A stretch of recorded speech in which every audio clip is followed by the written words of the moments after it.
शुभ सकाळ मंडळी. नवीन दिवसाची नवीन सुरुवात. आता उन्हाळ्याचे दिवस चालू आहेत, मुलांना सुट्ट्या आहेत, त्याच्यामुळे ना कामं वेळेवर होत नाही, आरामात होतात. एवढी घाई गडबड अजिबातच नसते की लवकर उठावं, लवकर पटपट कामं करावं, असं काही नाही. मस्त निवांत कामं चालली आहेत. आणि आता वाढवणीचे पदार्थसुद्धा सगळेच बनवून झाले. आणि इथे मी घासते आहे तांब्याचे हंडे. तांब्याचा हंडाना वापरायला चांगला, पण जरा पण पाणी काढताना पाणी सांडला की लागला पाण्याच्या थेंबाचा डागच पडतो. असं करून करून ना तांब्याचे हंडे 2 दिवसांनी तर घासावंच लागतो.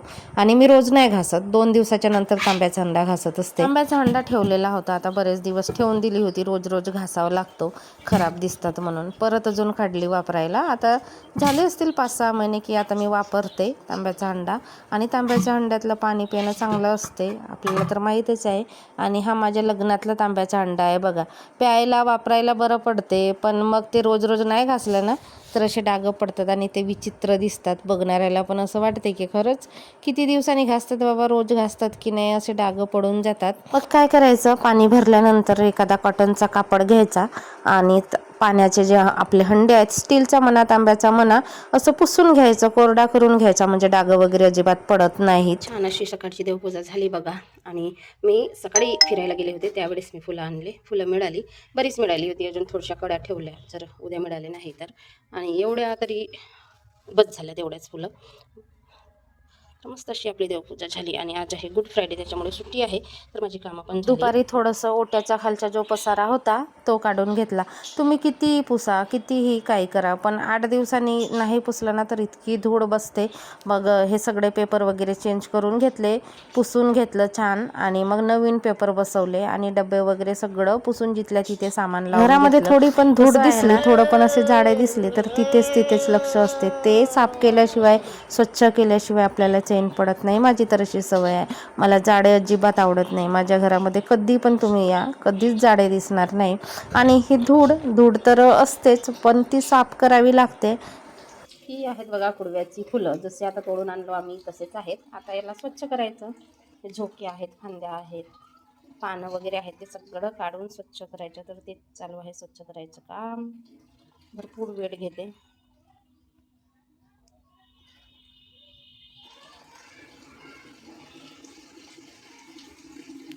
आणि हा आहे बघा कुडव्याचा फुलाचा झाड.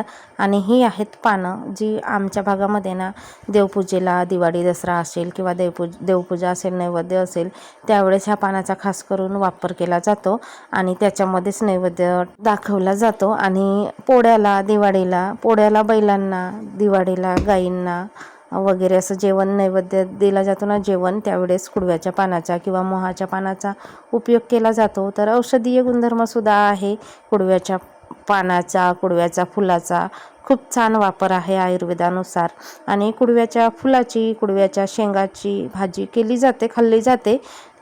वर्षातून एकदाच मिळणाऱ्या ह्या भाज्या आहेत. आणि ज्या हंगामी स्वरूपातल्या भाज्या आहेत त्या तर नक्कीच खाल्लं पाहिजे. आता त्या भागामध्ये त्या भाज्या खातात, आता सगळीकडे खातात ह्या भाज्या असं काही नाही आहे.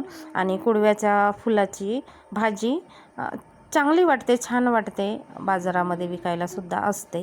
आणि आभाळ होता त्या दिवशी, वातावरण म्हणजे असं कडक ऊन नव्हती. आता उन्हाळ्याचे दिवस आहे तर ऊन भरपूर तापते, कडक ऊन नव्हती, आभाळ होता. तर अशा वातावरणामध्ये आम्ही जंगलामध्ये गेलो होतो फुलं तोडायला.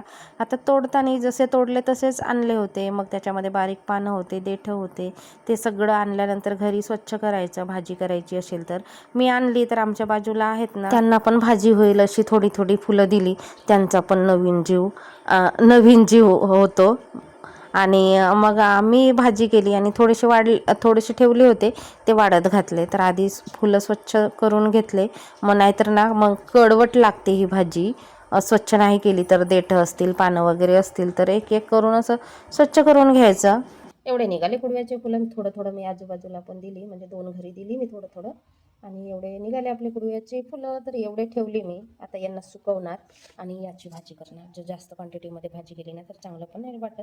आणि आम्ही दोघंच आहे, एवढी भाजी आम्हाला भरपूर होते. आता मी याला बॉईल करायला ठेवते. आणि बघा अजून जास्त फुलं नाही लागले, भरपूर कड्याच आहेत, म्हणजे जस्ट आता सुरुवात आहे फुलं लागायची, कड्याच आहेत.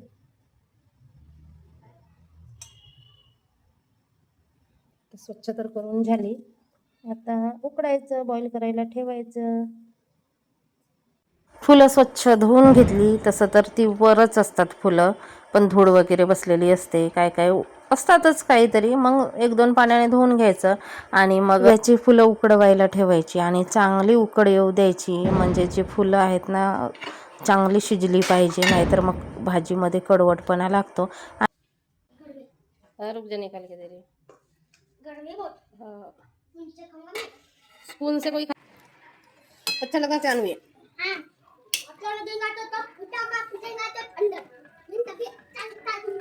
अन्वी जा, पप्पा बुला रहे तुम्हारे. फुलं मस्त अशी शिजवून घेतली आणि ते बघू शकता तुम्ही त्या फुलाचा अर्क किती निघाला. तर हाच तो अर्क असतो कडवटपणा. तर हाच कडवटपणा निघाला पाहिजे, नाहीतर मग भाजी अशी कडवट लागत असते. आणि उकडून चांगली उकडी येऊ द्यायची. चांगलं उकडून झाल्यानंतर 5-6 पाण्याने स्वच्छ धुवून घ्यायचं, जोपर्यंत त्याच्यातलं स्वच्छ पाणी निघत नाही तोपर्यंत. नाहीतर भाजी बनवल्याचा काही अर्थ राहत नाही, अशी कडवट लागते भाजी. म्हणून शिजवताना चांगलं शिजू द्यायचं. 4-5 पाण्याने स्वच्छ धुवून घ्यायचं, नंतरच भाजी करायची. तर इथे मी 4-5 पाण्याने धुवून घेते, असं पिळून पाणी काढते, त्याचा कडवटपणा काढते. आणि ह्या भाजीला सुद्धा कांदे जरा जास्त वापरायचे आणि सुकलेल्या लाल मिरच्या असतील तर त्याची फोडणी उत्तम. पण मग माझ्याकडे लाल सुकलेल्या मिरच्या नव्हत्या, आता घेतलो पण नाही आणि वापर करत नाही त्याच्यामुळे नव्हत्याच. मग मी लाल तिखटामध्येच भाजी केली. तर कांदा, जिरा याची फोडणी दिली आणि त्याच्यानंतर आपले डेलीचे मसाले, तिखट, मीठ, हळद हे सगळं चवीपुरतं टाकून द्यायचं. एक छोटासा टमाटर तो पण टाकायचा. चांगले मसाले शिजले की आपण जे पिळून घेतलेली कुडव्याची फुलं होती ती टाकायची, मिक्स करायची. पाण्यामध्ये शिजवलेलं असल्यामुळे पाण्याचं प्रमाण असतोच फुलांमध्ये. तुम्ही कितीही पाणी पिळून काढा, चांगलं असं मस्त परतून घ्यायचं. जोपर्यंत पाणी त्यातलं चढचढ असा आवाज येत नाही, पाणी मोकळा होत नाही किंवा पाणी आटत नाही, तोपर्यंत मस्त परतून घ्यायचं. थोडासा चवीपुरता हलकासा थोडासा गुळाचा तुकडा टाकायचा, म्हणजे जो कडवटपणा काही प्रमाणामध्ये असेल तर तो निघून जातो. तर मी इथे थोडासा गुळाचा वापर केला आहे, गुळ टाकलं आणि अजून भाजी चांगली परतून घेतली. खूप छान, खूप टेस्टी लागते ही भाजी. आजकाल ना अशा हंगामी स्वरूपातल्या ज्या दुर्मिळ होत चाललेल्या भाज्या आहेत किंवा दुर्मिळ होत चाललेले पदार्थ आहेत ते आपल्याला खायला मिळत नाही. तर मिळाले, खायचा चान्स मिळाला तर खाऊनच घ्यायचं. भाजी छान परतून घेतली, भाजी शिजली आणि आता कोथिंबीर टाकली की आपली भाजी तयार आहे, रेडी आहे. आणि अजून आता ना फुलं लागायला सुरुवात आहे, त्याच्यामुळे भरपूर कड्या होत्या, फुलं कमी होते. आणि जिकडे गेलो होतो ज्या भागामध्ये तिकडे झाडं पण कमी होते. आम्ही मागच्या वर्षी ज्या भागात गेलो होतो ना त्या भागामध्ये भरपूर फुलं होते. आता तिकडे पण जाऊ कधीतरी. तर अशी भाजी बनवली बघा कुडव्याच्या फुलाची. तुम्हीसुद्धा नक्की ट्राय करून बघा, खूप छान लागते, खूप हेल्दी आहे, आरोग्यदायी आहे, औषधीय गुणधर्म आहेत ह्या भाजीमध्ये आणि छान आहे. आणि हंगामी स्वरूपातल्या भाज्या तर नक्कीच खावं. तर अशी साधी सोपी भाजी कुडव्याची कशी वाटली तुम्हाला? व्हिडिओ आवडला असेल तर लाईक करा, कमेंट करा आणि चॅनलवर नवीन असाल तर चॅनलला सबस्क्राईब करा आणि असेच व्हिडिओ बघत राहा.